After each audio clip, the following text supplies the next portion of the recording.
Hello बच्चों, कैसे हैं आप लोग। जैसे कि हम लोग बात कर रहे हैं रेस्पिरेशन के बारे में, तो रेस्पिरेशन में हम लोगों ने देखा कि रेस्पिरेशन एरोबिक और एनारोबिक दोनों टाइप का पाया जाता है, जिसमें हम लोगों ने एरोबिक रेस्पिरेशन है उसको स्टार्ट किया था। जैसा कि आपको एक पूरा का पूरा डायग्राम दिखाई दे रहा होगा, इस डायग्राम में मैंने एक सेल बना रखी है और एक सेल के अंदर एक माइटोकॉन्ड्रिया है उसको बना रखा है। माइटोकॉन्ड्रिया के बाहर वाला जितना भी पोर्शन है उसको हम साइटोसोल कहते हैं, जिसको हम कोशिका द्रव्य या यहाँ साइटोप्लाज्म बोलते हैं।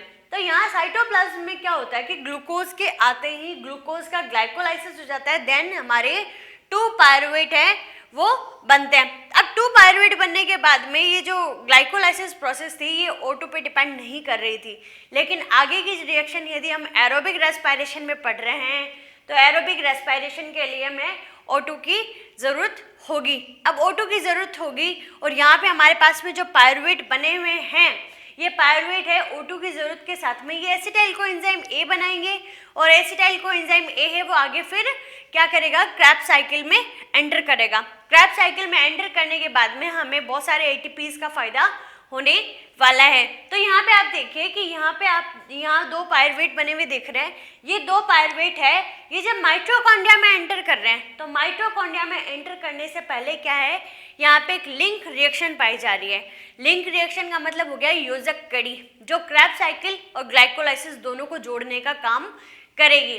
तो यहाँ पे ये जो लिंक रिएक्शन है जिसके थ्रू हमें एसिटाइल कोएंजाइम A मिलने वाला है, वो एसिटाइल कोएंजाइम A आगे जाके क्या बनाएगा, क्रैब्स साइकिल के अंदर बहुत सारे ATPs का फॉर्मेशन करेगा। अब यहाँ पे हम देखें कि यहाँ पे भी ग्लाइकोलाइसिस में भी हमें 2 NADH2 मिल रहे थे, ठीक है। उसी टाइप से हमें लिंक रिएक्शन में भी NADH2 मिलने वाले हैं। यहाँ पे हमें FAD और NADH2 है वो खूब सारे मिलने वाले हैं। तो ये सारे के सारे ATP में कन्वर्ट होने के लिए कहाँ जाएंगे, ETS के पास जाएंगे।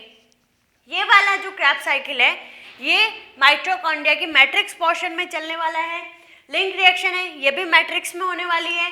और जो ETS साइकिल होगा वो हमने देखा था कि अप1 पार्टिकल्स में, मतलब क्या हो गया कि इसकी जो इंटरनल मेम्ब्रेन है किसकी, माइटोकॉन्ड्रिया की, उसके अंदर ETS साइकिल है वो दिखने वाले हैं। तो ओवरऑल जो हमने यहाँ पे glycolysis, link reaction, crabs cycle और ETS है, ये आपको एक एरोबिक रेस्पिरेशन को समझाने के लिए या सेलुलर रेस्पिरेशन को समझाने के लिए ये डायग्राम है पूरा का पूरा बनाया गया है। तो आज हम लोग जो बात करने वाले हैं वो बात करने वाले हैं लिंक रिएक्शन के बारे में। तो लिंक रिएक्शन बोलो, चाहे इसको गेटवे रिएक्शन बोलो, चाहे हम लोग बोल दो कि क्रैब्स साइकिल है वो इसके बिना स्टार्ट नहीं हो सकता। तो इसके बिना स्टार्ट नहीं हो सकता, तो आप लोग को ये चीज़ ध्यान में रखनी है कि जब ग्लूकोज है, ग्लूकोज से पायरुवेट कितने बन रहे हैं, 2, तो आगे लिंक रिएक्शन भी 2, क्रैब्स साइकिल भी 2, ठीक है। तो इस टाइप से आप देखिए कि यहाँ पे मैंने लिखे 2 मॉलिक्यूल्स ऑफ पायरुवेट, ठीक है। इसका ऑक्सीडेटिव डीकार्बोक्सिलीकरण होगा, मीन्स क्या हुआ कि ऑक्सीकारी विकार्बोक्सिलीकरण हो रहा है यहाँ पे, तो उसमें क्या होंगे, हाइड्रोजन भी रिमूव होंगे और एक CO2 का आयन भी है वो भी रिमूव हो जाएगा, ठीक है। लेकिन हम लोग यहाँ पे 2 पायरुवेट लेके चल रहे हैं, तो यहाँ पे एसिटाइल कोएंजाइम A भी कितने बनेंगे, 2, क्रैब्स साइकिल में भी पायरुवेट कितने जाएंगे, जो 2, ठीक है। तो यहाँ पे देखिए कि ये जो पायरुवेट है वो एसिटाइल कोएंजाइम A में बदल रहा है, तो हमने देखा कि पायरुवेट है वो 3 कार्बन स्ट्रक्चर है, एसिटाइल कोएंजाइम है वो कितनी है, 2 कार्बन स्ट्रक्चर है। तो यहाँ से 2 कार्बन डाइऑक्साइड के मॉलिक्यूल है वो क्या हो जाए, निकल जाएंगे, किसके थ्रू, पायरुवेट डीकार्बोक्सिलेज के थ्रू, ठीक है।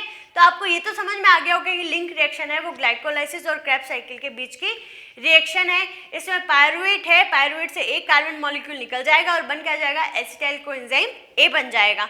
अब उसके लिए हमें 5 फैक्टर्स की जरूरत होती है। अब ये जो 5 फैक्टर्स है उसमें सबसे पहले हम बात करते हैं NAD की। 2 मॉलिक्यूल लेके चल रहे हैं तो NAD भी कितने चाहिए, 2 चाहिए, तो 2 NAD है वो 2 NADH2 है उनका फॉर्मेशन कर देंगे। तो यहाँ पे देखिए पायरुवेट डिहाइड्रोजनेज हो गया, इसका हाइड्रोजन है वो क्या हो गए, रिमूव हो गए।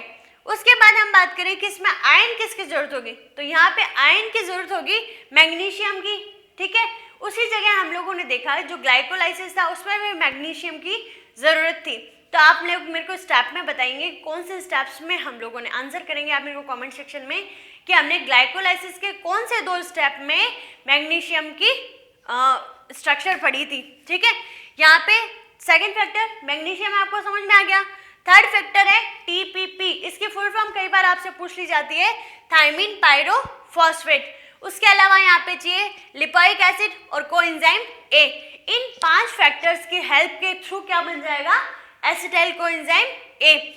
ओवरऑल हम लोग बात करें कि बोर्ड लेवल पे क्वेश्चन कैसे पूछा जाएगा इससे, तो बोर्ड लेवल पे जो क्वेश्चन पूछा जाएगा वो ये पूछा जाएगा कि लिंक रिएक्शन क्या है। तो आपको ये बताना है कि ये ग्लाइकोलाइसिस और क्रैब्स साइकिल के बीच की लिंक होगी तो उसको लिंक रिएक्शन बोलते हैं। और आपको ये पूरा का पूरा जो आपको ऊपर की तरफ फॉर्मूलाज बनाया हुआ दिख रहा है, ये आपको रिएक्शन है वो कंप्लीट लिखनी है, इसी फॉर्म में लिखनी है, थ्योरीज में नहीं पूछते। उसके अलावा आपसे पूछते हैं कि भाई यहाँ पे प्रॉफिट कितना होने वाला है, तो यहाँ पे प्रॉफिट क्या है 2NADH2। 2NADH2 ETS में जाएंगे, ETS में जाने के बाद में हमें कितने ATP मिल जाएंगे, 6 ATP। तो हम लोगों ने देखा कि 8 ATP का फायदा हमें कहाँ हो रहा था, ग्लाइकोलाइसिस में, और 6 ATP का फायदा हमें यहाँ हो चुका।